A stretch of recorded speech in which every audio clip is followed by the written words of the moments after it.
Hey everybody, DSR here with another Gundam review. This is the second half to my Arios 1/144 scale GNHW type. This half I will be going over all the accessories and weapons.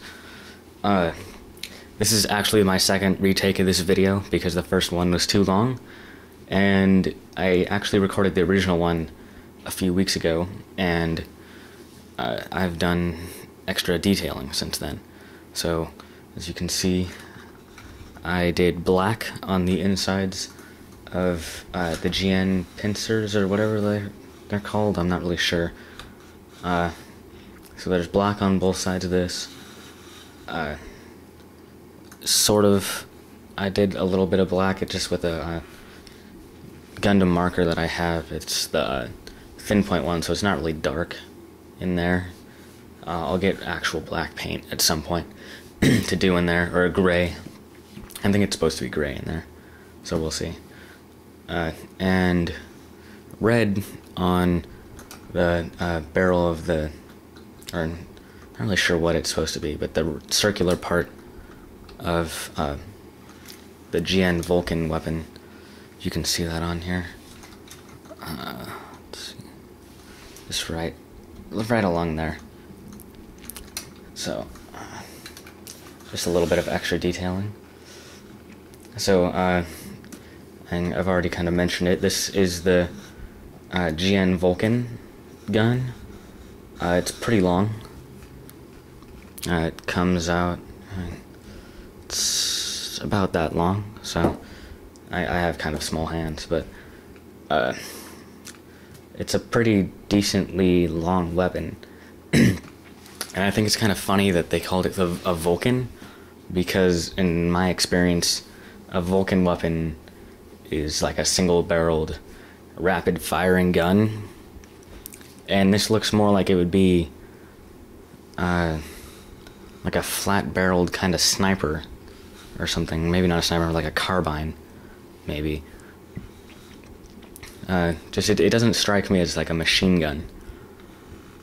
I don't know. It's just more like a carbine or something to me. I haven't actually seen it being fired or used in the show, so I'm not sure what, like, the rate of it is or anything. But, anyway. It's kind of an interesting way that it holds on to, the Gundam holds on to it. The handle is on the side of the weapon, instead of underneath or on top, and then it has another handle on the other side. I like to have him grab it from underneath, like under his palm, or up this way, so that he's holding it like this, kind of, as if you would hold, you know, your hand underneath another gun, but just under the handle of that's coming off the side of the barrel.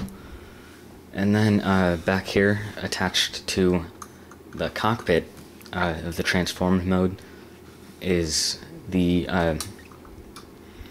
GN missile packs, which are also very large. And they just peg right in here, and they have this little gimmick so they can close, and they just peg back up on top to give the illusion that they kind of slide forward, and then they reveal the missiles underneath. And since it's on this backpack part, oops, it just doesn't want to go in there. Can't find the peg.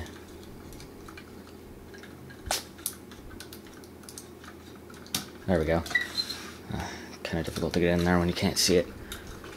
Since it's on here, you can have it pretty much pushed back all the way, or you can have it come forward, like so, which probably wouldn't be the best idea if you were using this suit, because some of the missiles would be right where the shoulder pads, and so, I mean, you start firing missiles, you're gonna hit your own suit with them, and that would just not end very well. I'll go ahead and take this off.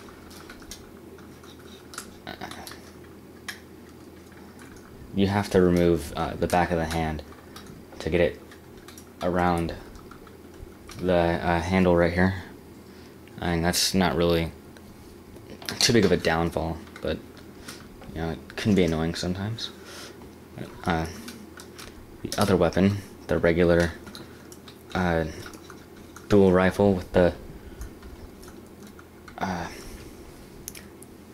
double-barreled thing that it folds upwards kind of, so it can fire in 2 different directions, which is pretty nifty. Oops. And it comes with 2 beam sabers. I'm not holding these weird.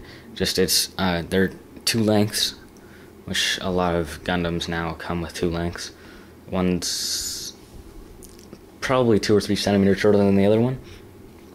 So it's a significant difference, but it's not. This one's not, you know, super tiny, and it is like the somewhat flattened kind of blade. It's not perfectly circular, which, yeah, I'm not really sure what I like better. But whoops, that was the back of this hand. Okay, so we're gonna go ahead and transform him. Take him off the stand. Whoops, that part is not supposed to come off with it. Oh well. Oops, and these front skirts again. Just, the front skirts frustrate me. I think I already said that in the first half. But then again, you know, this is being made a couple weeks after the original. So I don't remember. And you know what? I don't have any video editing programs, like, whatsoever. I don't even have Windows Movie Maker. These are straight off my camera onto YouTube. So I would shorten the other one, the original, because, you know, I didn't see anything wrong with it, other than there's more detailing done now. But I can't. As it was literally exactly 11 minutes, which is frustrating. It was like 1 second off. I just wasn't paying attention to the camera, and I guess, well, this is what happens. Whoops, that does not fold that way. This folds this way. There we go.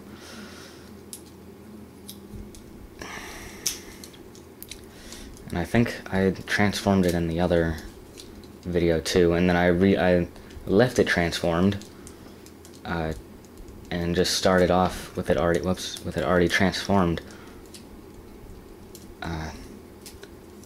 But, you know, since I have to do it again, because YouTube is that picky, I guess, and they don't have their own cutting service kind of thing, so you can't cut down your own video on the website. So, I mean, I waited. It takes like 2 hours for one of my videos to get uploaded because they're so big, you know, like 700 megabytes or so. And then, you know, I go to make sure everything's all good, and it says that it can't be played because it's over the time limit.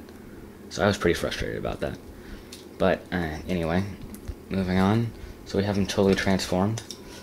The GN rocket packs, or the missile packs, whatever they are. The pods just slide on down the sides of the arms that slide up. Which actually I'm not sure so much now if I actually showed that in the other video. So I'll show that again. But they just slide on like so. And then down here, the, ooh, that slid down there. The GN Vulcan, which I don't think I'm going to be able to get the handle out now without removing it. I don't have much time left. Okay, I'm just going to go ahead and do it without taking this out. There's a little handle that folds out right here, which slides into one of the hands. So it's going to be held upside down.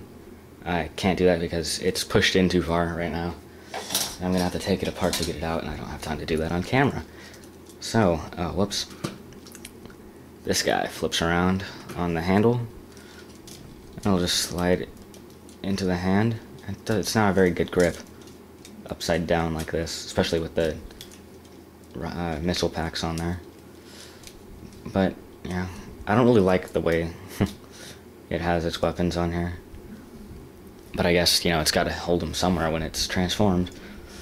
Its main weapon when it is transformed, though, is the nose rifle right here, which I colored eye green to, make it look a little different. And then I think I went over this on the other video, too. The beam sabers are just held underneath the side skirts. So I won't take that out because I'm darn near out of time already. So I did a pretty shoddy job transforming them this time around. But anyway, this is DSR. This is the Arios Gundam with all its armaments, somewhat. I wish I had more time. I really don't. And I wish the other one would have worked, but, what are you gonna do? So, I'll catch you next time. This is DSR and the Arios.